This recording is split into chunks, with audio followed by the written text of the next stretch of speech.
अक्सर आपने कभी भी कई बिल्डिंगें देखी होगी कि आपको भवन बहुत खूबसूरत लगता है, लेकिन आपने कभी नींव की ईंट नहीं देखी होगी। ऐसे ही मेरे साथ विश्वनाथ प्रताप सिंह जी है, जो जय राजपूताना संघ नाम की एक भव्य इमारत की नींव की ईंट है। विक्सा, आप जो ये कार्यक्रम करते हो, कि मैंने एक बार आपका कार्यक्रम देखा टीवी के ऊपर, कि मुख्यमंत्री को भी आप धन्यवाद के लिए तलवारें लेके जा रहे हो, तो ये कैसे मैनेज कर लेते हो? देखो क्या है, हुक्म समाज की पीड़ा जब किसी की व्यक्ति के मन में हो, तो मैंने ये महसूस किया। 15 साल का मेरा अनुभव है, बचपन काल से इसमें लगा था। हुक्म की ये प्रेरणा थी कि मैं इसकी कार्य करूँ। तो समाज में आप कहीं भी अगर निर्मल भाव से और निस्वार्थ भाव से अगर कार्य करते हो तो समाज उसके साथ खड़ा रहता है। 70 सालों में समाज में कमी नहीं है, हमारे जो लीडर रहे हैं उनमें कमी रही है। वो कहीं ना कहीं समाज की गतिविधियों में या कहीं ना कहीं उनका फ़ायदा उठाते हैं, या कहीं किसी पार्टी की ओर लेके जाते हैं, किसी झुकाव। जहाँ हमें ये निर्णय करना चाहिए कि समाज का अगर प्रतिनिधित्व करने वाला कोई व्यक्ति है या समाज का अगर कोई पार्टी फायदा करती है, तो हमें निश्चित रूप से उस पार्टी के धन्यवाद में क्या आपत्ति है। जो हमारे समाज को फायदा पहुंचाएगा हम उसके लिए खड़े हैं, जो नहीं पहुंचाएगा वो चाहे तलवारों से जो आपका स्टाइल था वो जी, कि जिस तरह से आप जुलूस लेके गए, सारा जुलूस आपका पूरा एक ड्रेस में, हाथों में तलवारें, और तो ये आइडिया कहाँ से आया? ये आइडिया नहीं है हुकुम, ये एक परंपरा है हमारी। क्षत्रिय हमेशा तलवार का हमने इसलिए रखा है हुकुम कि तलवार का धनी क्षत्रिय रहा है। आज हम हमारे शस्त्रों का त्याग कर देंगे तो उसकी उपेक्षा हो जाएगी। शस्त्र के बिना, मेरे हिसाब से शस्त्र और शास्त्र के बिना क्षत्रिय अधूरा है। तो जब क्षत्रिय की परिभाषा उससे है तो हम अपने केसरिया पगड़ी को अगले को लगना तो चाहिए ना, उसकी वेशभूषा से भाई राजपूत है।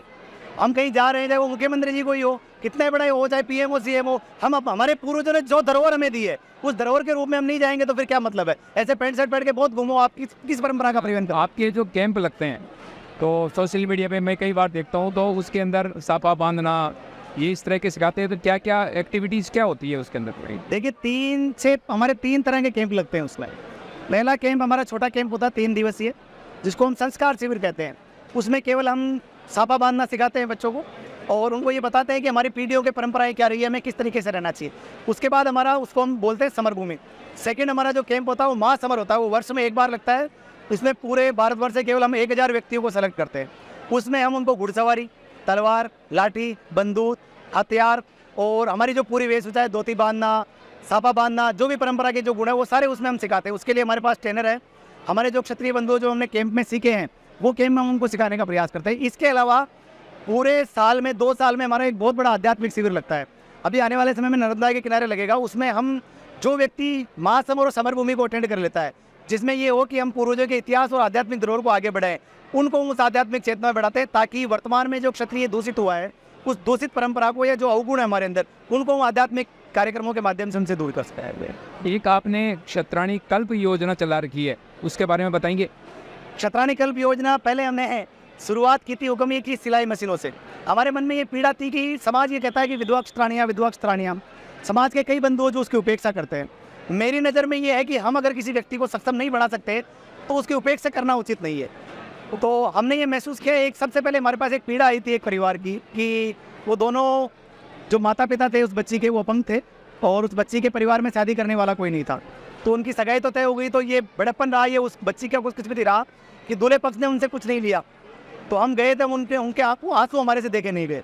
तो हमने कहा आप चिंता का कोई विषय नहीं है, हम कोई समाज का चेक देके या दिखावा नहीं करेंगे, हम भाई बन के आएंगे। तो हमने 71,000 का मायरा और जितनी भी थी उनकी व्यवस्थाएं की। उसके बाद हमारे मन में ठीक सही कि क्या समाज इतना दुर्बल है कि हम रैलियों में लाखों रुपए खर्च करते हैं, हम नेताओं के ऊपर हज़ारों रुपए खर्च करते हैं, और क्या हम समाज के लिए 151 रुपये नहीं देते? तो हमने उस मुहिम को, एक चाय एक कप एक समाज के नाम से हमने उस मुहिम चलाई। और उस क्षत्राणी कल्प में हम क्या करते हैं, 151 रुपये मासिक डोनेशन लेते हैं। जहाँ की क्षत्राणी कल्प चल रही है वहीं की कमेटी बनाते हैं, वही लोग उस कमेटी को चलाएंगे, उन्हीं के खाते में वो पैसा आएगा। मेरा उससे कोई लिंक नहीं है, हम तो केवल उसको जोड़ने का प्रयास करते हैं। वो 151 रुपये के माध्यम से अकाउंट वगैरह सब उसमें हम क्लियर रखते हैं, सारा हिसाब वगैरह। और हम वहाँ से चूज करते हैं, जैसे किसी का सुझाव आया कि वहाँ एक ऐसा परिवार है जिसको मदद की आवश्यकता है, तो हम वहाँ जाते हैं, वेरीफाई करते हैं कि ये परिवार वास्तव में मदद की आवश्यकता है, और उनको बिना गए, बिना किसी पब्लिसिटी के उनके अकाउंट नंबर लेके मासिक पूरे वर्ष भर तक उनकी मदद करते हैं, चाहे वो पढ़ाई में हो। अभी हमने एक बच्ची को सक्षम विधवा क्षत्राणी थी जिनको मदद की, पिछले 3 साल से उनके पढ़ाई में मदद की, आज वो 3rd ग्रेड में सेलेक्ट हो गई। मतलब आप महिलाओं को आत्मनिर्भर बनाने की ओर काम करते हैं? आत्मनिर्भर और सक्षम, और ये मान लीजिए सब उनको ये गर्व रहे कि हमारे साथ समाज खड़ा है। आत्मनिर्भर हो गई तो सक्षम अपने आप। हाँ जी, हुक्म बिल्कुल। तो ये विश्वनाथ प्रताप सिंह जी थे जो आज मेरे को मिल गए, बाकी ये कभी कैमरे पे आते नहीं है, इसलिए एक सवाल ये भी बनता है विश्वनाथ जी, जिनको आप विप्सा के नाम से जानते हैं ज़्यादातर, तो विप्सा आप इतना मतलब काम करते हैं, और क्योंकि मैं आपके राजपूताना संघ की एक्टिविटीज़ देखता रहता हूँ कि किस तरह से, तो आप बिना प्रचार के, बिना सामने आए, जबकि आज सोशल मीडिया का ज़माना है, हर किसी को प्रचार चाहिए होता है, तो आप ये कैसे मैनेज कर लेते हैं? मतलब ये देखो मैं बताऊं, हम सब सीधी सी बात है, चेहरा बना के या मीडिया के सामने आके मुझे क्या लेना है? समाज ने जो मुझे जन्म दिया है स्कूल में, मुझे एक क्षत्रिय के रूप में उन्होंने जन्म दे दिया, मेरे माता पिता ने एक क्षत्रिय के रूप में मुझे बड़ा कर दिया, इससे बड़ा पद मेरे लिए मेरे हिसाब से कुछ नहीं हो सकता। ये गर्व का विषय है कि मैं राम का वंशज हूँ, ये गर्व का विषय है कि कृष्ण ने मेरे कुल में जन्म लिया, इससे बड़ा क्या सौभाग्य होगा? सोशल मीडिया या टीवी में काम करके या पहचान बना के क्या करना है? समाज को एक कार्य करना है, हमें नींव के पत्थर के रूप में काम करना है। हमारे पूर्वजों ने पहले भी तो काम किए ना, तो उस काम को हम करते जाएंगे, समाज को अच्छा लगेगा जो हमसे जुड़ेंगे, उन्हें लगता है हम गलत है नहीं जुड़े, इसमें कोई आपत्ति नहीं है, लेकिन नींव के पत्थर के रूप में हमारा ध्येय ये है कि समाज को ज़मीन से सक्षम बढ़ाना पड़ेगा। हमें जो काम करना है वो ग्राउंड लेवल पे काम करना पड़ेगा। रैलियों के माध्यम से हम ये जरूर इकट्ठे होते हैं, समाज को एक दिशा मिलती है, लेकिन उसको लंबे समय तक बरकरार रखने के लिए हमें ग्राउंड पे काम करना पड़ेगा। तो आप विप्सा रेटा थे, जो राजपूताना, जय राजपूताना संघ के का पूरा जो है पूरा कार्यक्रम देखते हैं। इनके जो बड़े भाई हैं भंवर सिंह जी रेटा, वो इस संघ के संस्थापक हैं, और बैकग्राउंड के अंदर आप उसका सारा काम देखते हैं। आप कभी कैमरे के सामने आते नहीं हैं, लेकिन आज फंस गए, समझो मौका मिल गया मुझे ये तो, और मैंने पकड़ लिया। तो जुड़े रहे हमारे साथ, हम फिर इसी तरह की शख्सियत से आपको रूबरू कराते रहेंगे। धन्यवाद। जय